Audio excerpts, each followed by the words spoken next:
The huge crystal room of the Galactic Council was filled with excited voices as beings from 47 different worlds gathered together. They were all waiting for something special to happen. Today they would meet a new species that called themselves humans. Ambassador Zekthara from the Vorthon Empire fixed her fancy clothes and smiled. She was sure these humans would act like every other new species. They would come in a small, simple ship. They would bring gifts. They would ask nicely to join the council. Captain Jake Morrison stood on the control deck of the UES Liberty, Earth's first ship built for talking to aliens. The Liberty was not like other ships in space. Most council ships were smooth and pretty, built to save energy. The Liberty was different. It used to be a warship. It was big, square, and covered with weapons that the crew forgot to put away.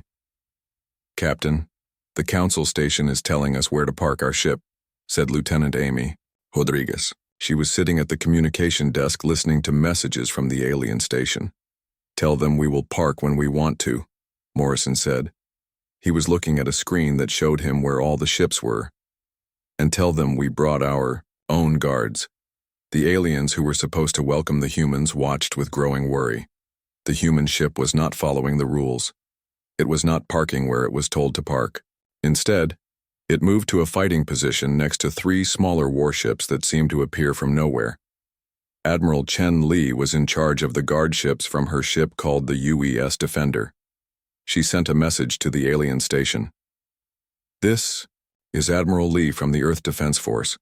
We are here to keep our talking team safe. We found 17 different types of weapons on your station. That makes us worried." The Galactic Council had never met a species that brought warships to a peace meeting. In all their history, new species came alone and asked for help. They came with respect and fear. They did not come with weapons pointed at the council station. On the council station, the welcome committee was getting nervous. They had prepared speeches about peace and friendship. They had prepared gifts and ceremonies. They had not prepared for humans who acted like they were ready for war. "Maybe they do not understand our ways," said Counselor Melvarn to his assistant.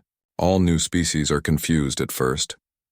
But the assistant was looking at the computer screens with wide eyes. "Sir, their small guard ships just scanned our entire station. They know where every weapon is hidden. They know where every important room is located. How did they do that so fast?" Melvarn felt a cold feeling in his stomach. The Council's hidden weapons were supposed to be invisible. No ship had ever found them before. The Council built them into the walls and behind false panels. Even Council members did not know where all of them were located. "Maybe their scanners are just very good," Melvarn said, but he did not sound sure. On the Liberty, Captain Morrison was reading reports from his crew. "What do you think about their station?" he asked his science officer. "It is interesting, Captain," said Dr. Sam Bennett. "They have weapons everywhere, but they are trying to hide them. They have ships that look like transport vessels, but they are really warships. They say they want peace, but they are ready for war." Morrison nodded. Just like politicians back home, they smile and shake hands while holding knives behind their backs. The human ships stayed in their fighting formation while the Council tried to figure out what to do. They sent more welcome messages. They offered tours of the station. They promised that the humans would be safe, but the humans did not move their ships. They did not put away their weapons. They just waited. "What are they waiting for?" asked Counselor Zekthara. "Maybe they want us to make the first move," suggested another council member. Hours passed. The council became more nervous. They had never waited so long for a new species to accept their welcome. Usually, new species were so excited to meet the council that they rushed to the station right away. Finally, Admiral Li sent another message. "We have finished checking your station for danger. Our talking team will come over now, but our ships will stay here and keep watching." The council felt both relief and fear. They were happy that the humans would finally come to the station, but they were scared that the human warships would stay and watch everything they did. When the human shuttle finally left the Liberty, it was not alone. 2 fighter ships flew next to it, like guards protecting an important person.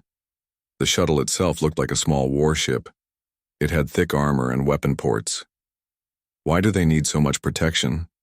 whispered one council member to another. Maybe they have enemies, was the reply.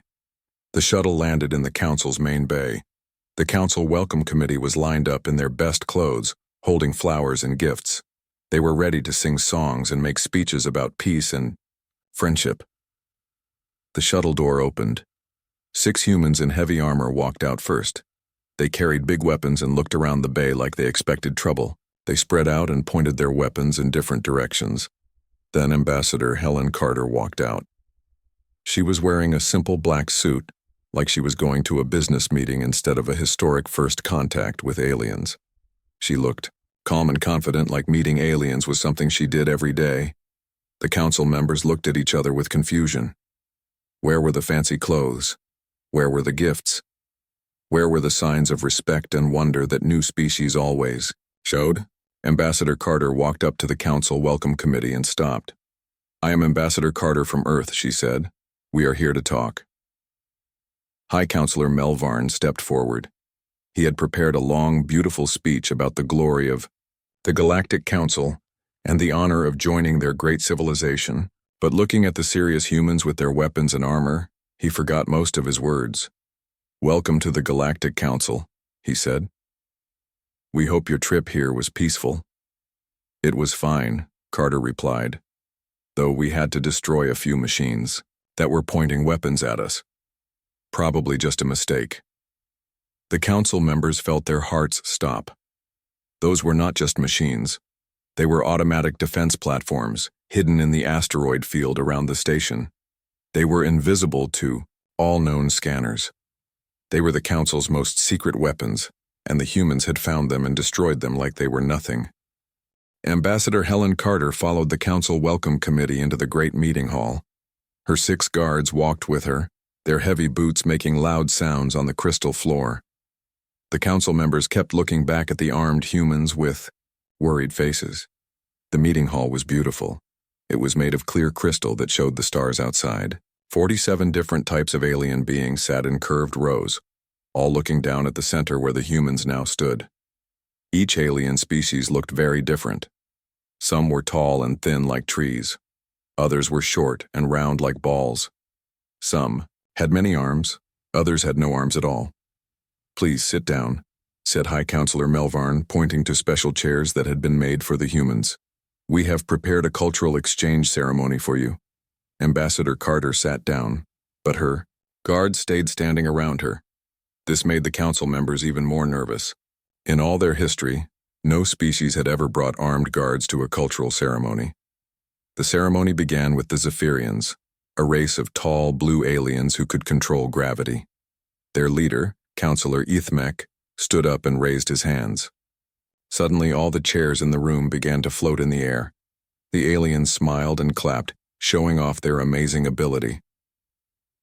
Dr. Sam Bennett, one of the humans in Carter's group, watched with interest, but not surprise. "That is very nice," he said. "We have been doing that for about 60 years now." The room became quiet. Counselor Ethmek lowered his hands and the chairs came back down. "You can control gravity too?" he asked. "Of course," Bennett replied. "How else would we build our space stations? We need artificial gravity so people do not float around inside." The council members looked at each other with shock. Gravity control was one of the most advanced technologies in the galaxy.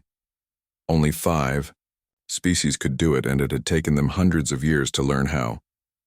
Next, the Crystalline Collective showed their quantum communication network.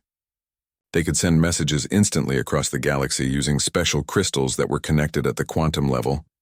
Counselor Vextar held up a glowing crystal and spoke into it. His voice came out of another crystal on the other side of the room at the same time. "This is how we talk to each other across space," Vextar said proudly. "No matter how far apart we are, we can communicate instantly." Communications Officer Lisa Park pulled out a small device that looked like a tablet computer. She touched the screen a few times, and suddenly she was connected to the Council's quantum network. Messages and data began flowing across her screen. "Very interesting," Park said. "Your encryption is pretty basic, though. We broke codes like this about 50 years ago." Counselor Vexitar dropped his crystal. It shattered on the floor. "You broke our encryption?" he whispered.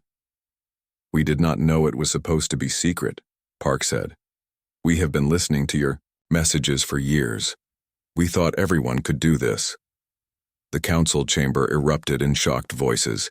Species were talking loudly to each other in dozens of different languages. Some were asking how the humans had accessed their private communications. Others were asking what messages the humans had heard. High Counselor Melvarn raised his hand for silence. Please let us continue with the ceremony, he said, but his voice was shaking. The Harmonious Collective, a race of peaceful, singing aliens, performed next. They created beautiful music with their voices that could heal wounds and calm angry minds. Their songs made flowers grow faster and helped sick animals get better. Dr. Alex Murphy, Earth's chief scientist, listened to the singing with a smile. That is beautiful, he said when they finished. We have similar technology in our hospitals. Technology? Asked the Harmonious leader. But this is our natural gift. We do not use machines. Oh, we use machines, Murphy explained.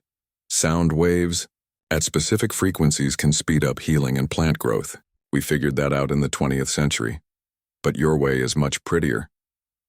The Harmonious Collective looked confused and a little sad. Their special gift was not special after all. The technology demonstrations continued, and each one became more awkward.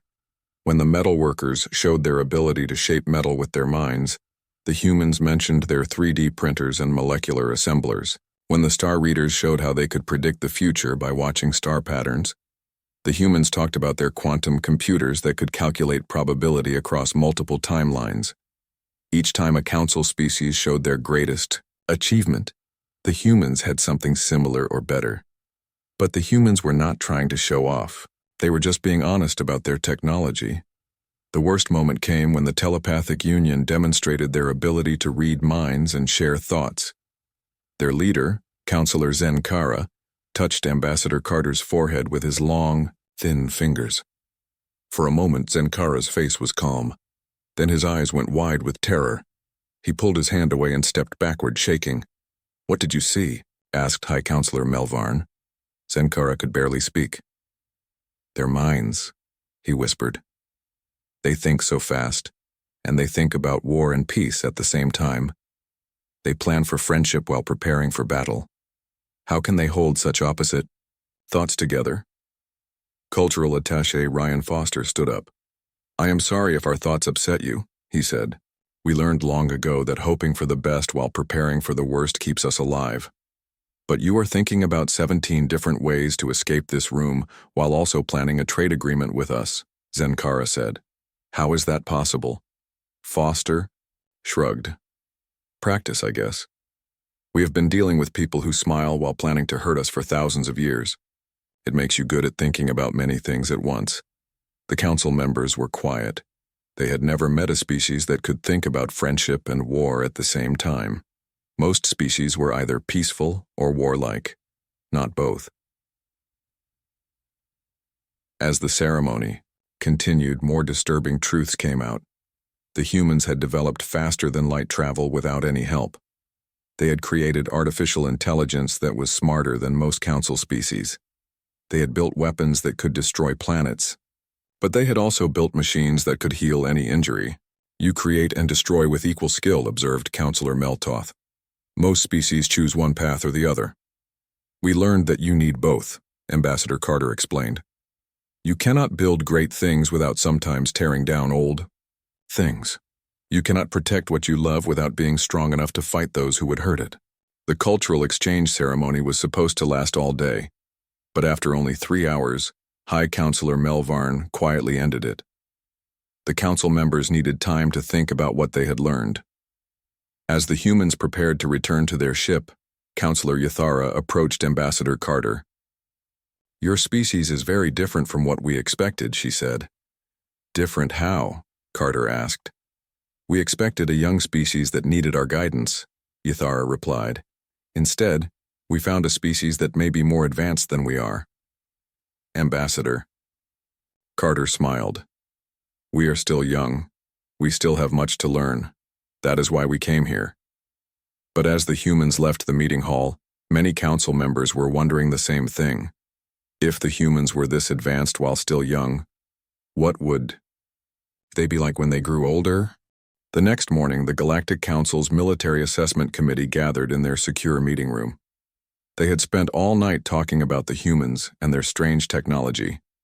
Now they needed to see what the humans could do in battle. Every species that wanted to join the council had to show their military strength. This was to make sure they could help defend the galaxy if enemies attacked. Military Assessor Kethrin, a large alien with thick armor covering his body, reviewed his notes. "According to our rules, we must see their standard patrol ship's weapons and defenses," he told the other committee members. "This should be simple. Most new species have basic energy weapons and weak shields. The committee expected to see primitive, kinetic weapons that shot metal bullets or maybe simple laser beams. They thought the human ships would have thin armor and basic shields. Every new species started with these simple technologies. Captain Jake Morrison received the request on his ship's communication system. He read it twice, then called Admiral Chen Li on the escort fleet. "They want to see a demonstration of our military capabilities," he said. "Which ship should we use?" Admiral Li asked. "The Liberty is a diplomatic vessel. It only has basic defensive systems." Morrison thought for a moment. "We brought the Thunderbolt for training exercises. Commander, Scott Adams could give them a simple demonstration." "The Thunderbolt?" Admiral Li sounded surprised. "Are you sure? That might be too much for them." "It is just a standard patrol ship," Morrison replied. "What could go wrong?" Admiral Li was quiet for a moment. "All right, but tell Adams to keep it simple. No need to show them everything we can do." The Military Assessment Committee set up their viewing platform on the council station. They had cameras pointed at the space around the station where the demonstration would happen. They also placed several test targets in the area, including old asteroids and broken ships that the humans could practice shooting. "Bring your patrol ship to the demonstration area," Kethrin sent the message to the humans. "We will test your defensive systems first, then your weapons." The council members waited, watching their screens.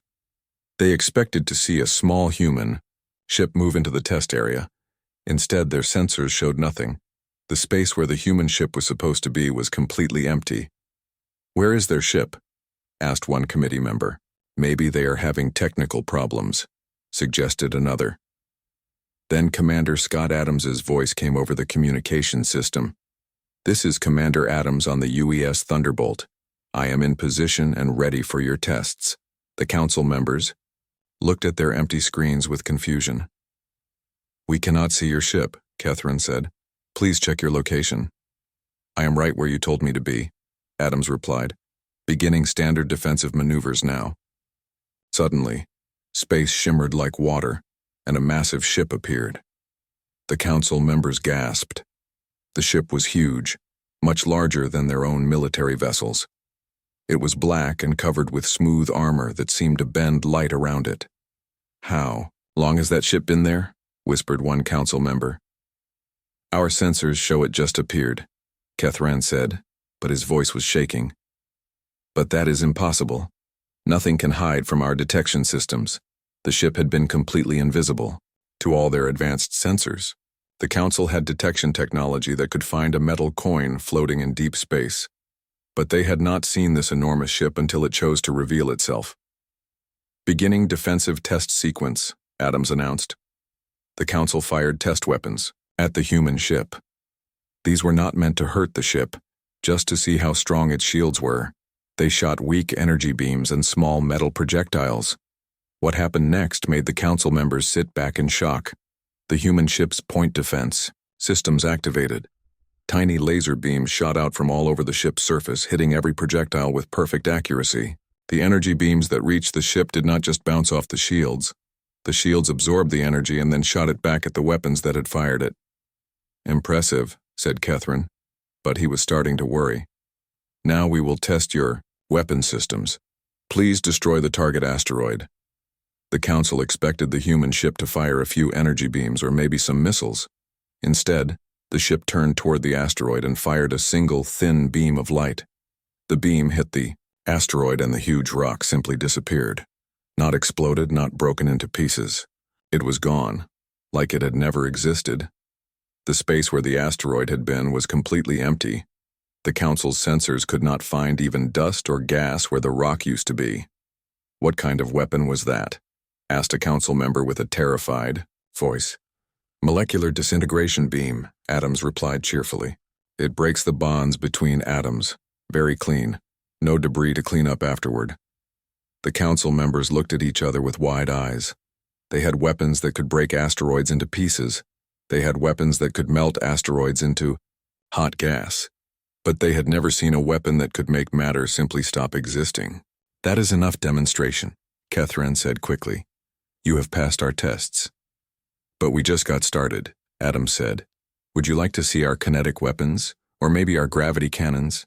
Oh, we also have some new antimatter torpedoes that we have been wanting to test." "No," shouted Kethran. "The demonstration is complete. Please return to your position." But Adams was not finished. "I should mention that this is not actually a warship. This is just a patrol vessel. Our real warships are much more powerful." The silence that followed was so complete that the Council members could hear their own hearts beating. Their most powerful warships had weapons that could crack planets, if used at full power. But those weapons were huge, required enormous amounts of energy, and took hours to charge up. The human patrol ship had just destroyed an asteroid instantly, with what seemed like no effort at all. And they said their real warships were stronger. "How much stronger?" Kethran asked, even though he was afraid to hear the answer. "Oh, about 1,000 times more powerful," Adams said casually.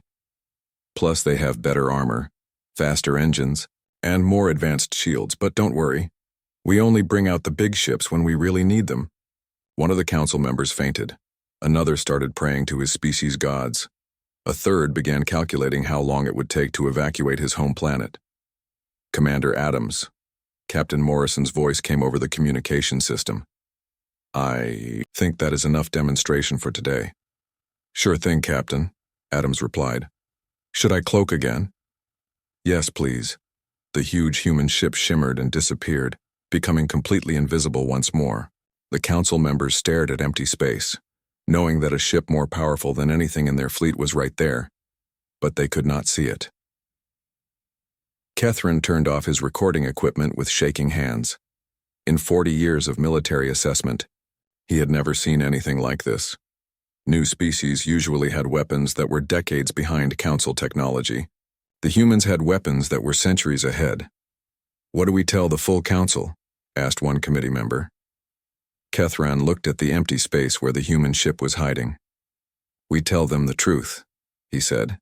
"We tell them that we just met a species that could destroy our entire fleet without even trying." As the committee members gathered their notes and prepared to leave, they all had the same thought. The galaxy had just become a much more dangerous place, and they were not the ones making it dangerous.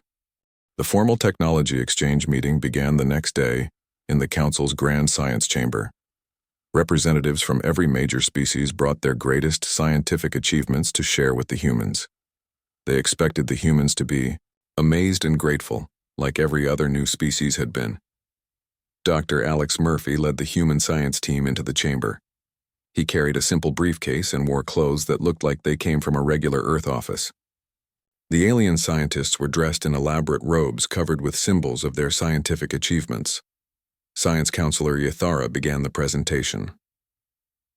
"We will show you the greatest discoveries in galactic civilization," she announced. "These technologies took thousands of years to develop. The first demonstration was faster than light travel." The Veltarian scientist Dr. Kexmoth explained how his species had discovered the secret of folding space. "It took us 800 years of careful study," he said proudly. "First, we had to understand quantum mechanics. Then we spent centuries learning about space-time. Finally, with guidance from older species, we achieved our first FTL jump." Dr. Murphy listened politely and took notes. When the presentation ended, he raised his hand. "That is very interesting," he said. "We developed FTL about 80 years ago, but we did it differently." The room became very quiet. Dr. Kexmoth looked confused. "You achieved faster than light travel?" But you only discovered spaceflight recently. We figured it out by accident, actually, Murphy explained. We were trying to build better nuclear weapons during one of our wars. One of our scientists was experimenting with quantum effects and nuclear reactions. He accidentally created a small space-time fold. It took us about 10 years to figure out how to make it big enough for a ship. Science counselor Withara felt her legs become weak. You developed FTL technology as a weapon accident? Well, the first version was meant to be a bomb that could attack targets in other star systems, Murphy said. But we realized it would be more useful for travel, much cheaper than building huge rockets. The alien scientists looked at each other with shock. Every species in the galaxy had achieved FTL only after centuries of peaceful research and careful guidance from older civilizations. The idea that humans had accidentally discovered it while trying to build weapons was terrifying. The next presentation was about artificial intelligence. The Silicon Collective, a race of computer-based life forms, showed their most advanced AI systems. These thinking machines required 2,000 years to develop, explained their speaker. We had to first understand consciousness, then learn how to create it artificially. Dr. Murphy examined their AI with interest. Your computers are very sophisticated, he said, but they seem limited. Our AI systems are much more flexible.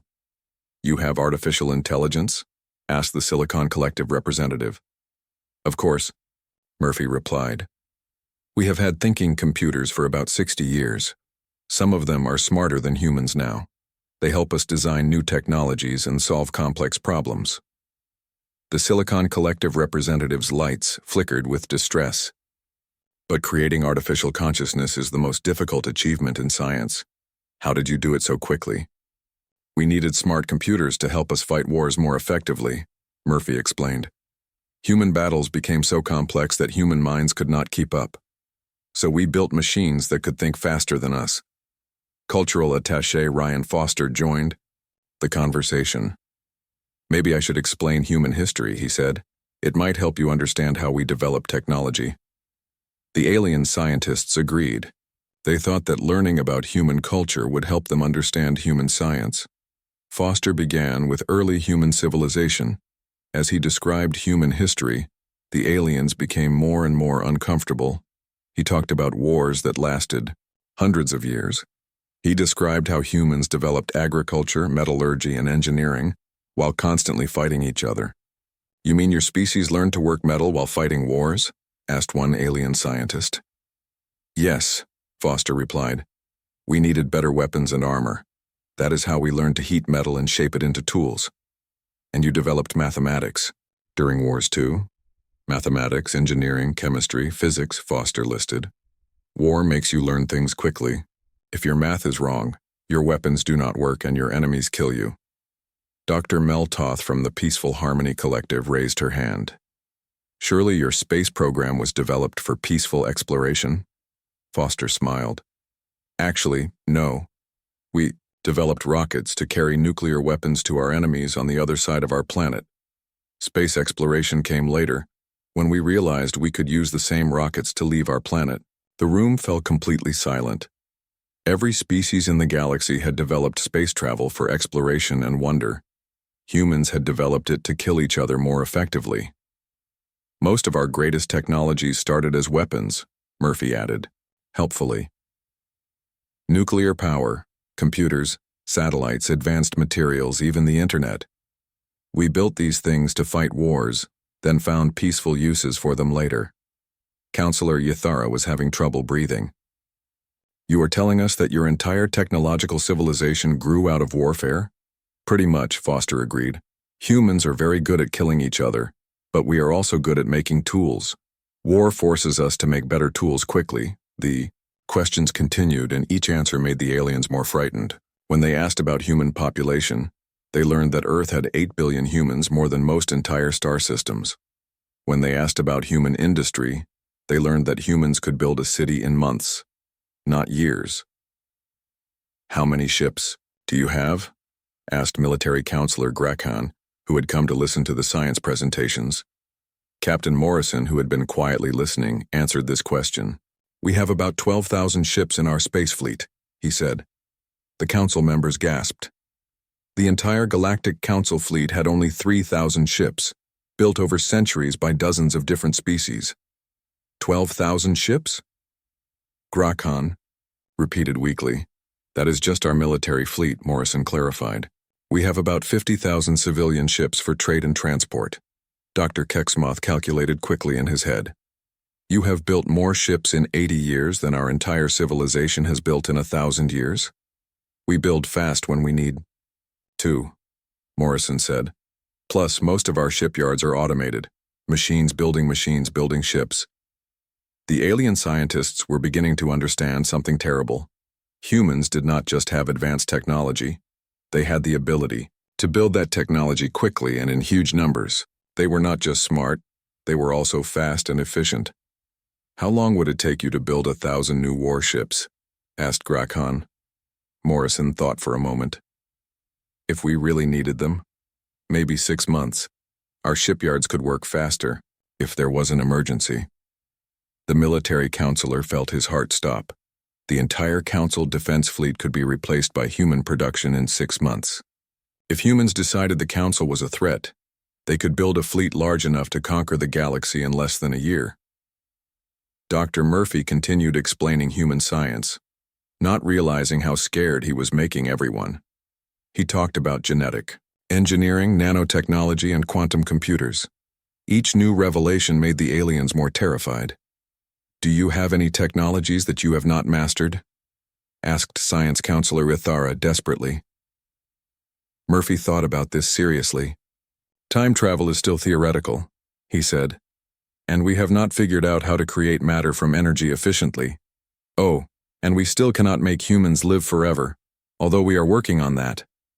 The fact that humans considered time travel and immortality to be merely difficult problems, not impossible ones, was the final shock. The alien scientists realized they were not talking to a new species that needed guidance. They were talking to a species that might soon be more advanced than every other civilization in the galaxy combined. As the meeting ended, the aliens gathered in small groups to whisper to each other. For the first time in their history, they were afraid of a new species.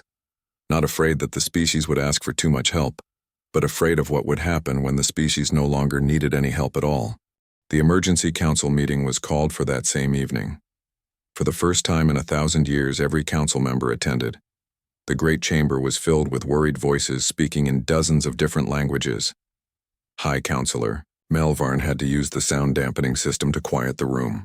We are here to discuss the human application for council membership, Melvarn announced. But everyone knew this meeting was about much more than membership. It was about the future of galactic civilization. Military Counselor Grakhan spoke.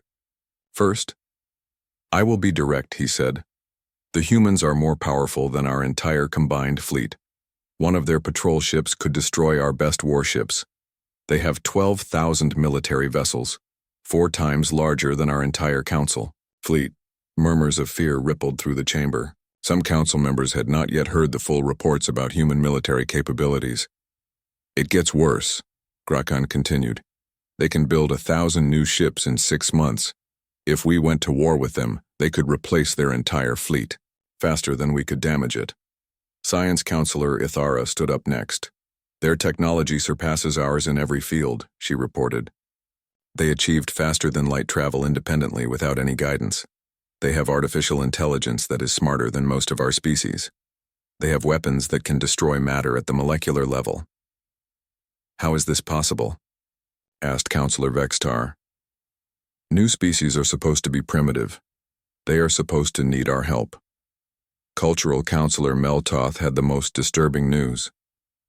They developed all of this technology while fighting wars among themselves, he said quietly. Their entire civilization is built around conflict.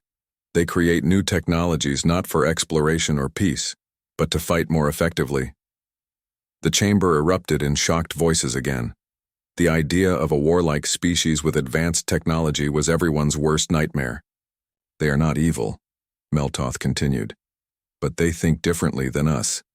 They prepare for war while hoping for peace.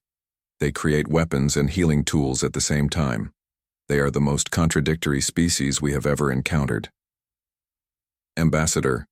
Cliven from the Peaceful Harmony Collective stood up with tears in her large eyes. What happens when they finish their wars on Earth? She asked. What happens when 8 billion humans with advanced weapons decide to explore the galaxy? Nobody wanted to answer that question. Economic Counselor Zethmira presented her analysis. Earth's industrial capacity is larger than our top 10 industrial worlds combined, she said. They have automated factories that build other factories. They could outproduce our entire civilization within a few years. The mathematics were terrifying.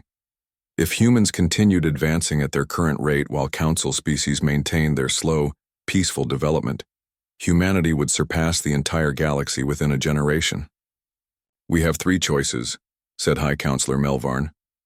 We can accept them into the council, reject them, or try to limit their development. Rejecting them would be foolish, said Military Counselor Grakhan. They do not need our permission to do anything. They are already more powerful than us. Limiting their development would be impossible, added Science Counselor Ithara. How do you control a species that has mastered technologies you do not understand? The discussion continued for hours. Some council members wanted to try diplomacy, hoping to influence human development toward peaceful goals. Others wanted to hide from the humans and hope they would ignore the council. A few suggested evacuating to another galaxy entirely. Finally, an old counselor named Weldorth spoke. He was ancient even by galactic standards, and his species had been part of the council since its founding. I have seen many new species join the council, he said slowly. All of them needed our guidance. All of them looked up to us as teachers. But the humans do not need us. In fact, we need them. What do you mean? Asked Melvarn. The galaxy is not as safe as we pretend. Weldorth explained. There are hostile forces beyond our borders, pirates, rogue AI systems, and species that refuse to join peaceful civilizations. We have survived because we stayed together and avoided major conflicts. But our military is weak. Our technology is old. We have focused on peace for so long that we forgot how to fight. The old counselor looked around the chamber. The humans remember how to fight. They have the technology and the numbers to protect not just themselves, but all of us. You are suggesting we ask them to be our protectors? Asked Ambassador Cliven. I am suggesting we ask them to be our partners, Weldorth replied. We offer them what we have. Thousands of years of diplomatic experience, peaceful technologies, and knowledge of the galaxy. They offer us what we lack, the ability to defend our civilization. The debate continued until late into the night, but gradually the council members began to realize that Weldorth was right. They could not control the humans. They could not compete with the humans. The only option was to work with them. When the vote was finally called, it was unanimous. But the decision was not just about accepting humans into the council. It was about changing the entire structure of galactic government. The next morning, Ambassador Helen Carter returned to the council chamber to receive their decision. She expected a simple yes or no answer about membership. Instead, she found High Counselor Melvarn looking nervous and exhausted. The Galactic Council has reached a decision about your membership application, Melvarn announced. His voice was shaky, but he tried to sound official. We vote to grant humanity immediate full membership with all privileges and protections, he said. Then he paused and took a deep breath. We also vote to dissolve the Council's military command structure and request that Earth assume responsibility for galactic defense. Ambassador Carter blinked in surprise. I am sorry, what? We are asking your species to protect our civilization, Melvarn explained. In return, we offer you full access to our diplomatic networks, our trade systems, and our scientific databases. Carter looked at her team with confusion. We just wanted to introduce ourselves and maybe set up some trade agreements, she said. Yes, well, Melvarn replied, looking embarrassed. Sometimes things change faster than we expect. Captain Morrison stepped forward. Are you sure about this? We did not come here to take over anything. We are very sure, said Military Counselor Grakhan. Your species has the technology and the ability to protect the galaxy. Our species has the experience and knowledge to help you govern it peacefully. Together we can build something better than either of us could create alone. The human delegation spent several hours discussing this unexpected offer. Finally, Ambassador Carter returned to the council chamber. Earth accepts your offer, she said. But we want to make something clear. We are not your rulers. We are your partners. Any decisions about the galaxy will be made together. The relief in the chamber was obvious. The council members had been afraid that humans would either reject their offer or accept it, and then ignore their opinions. There is one more thing, Carter added. We will need to send more diplomats and scientists and probably some teachers.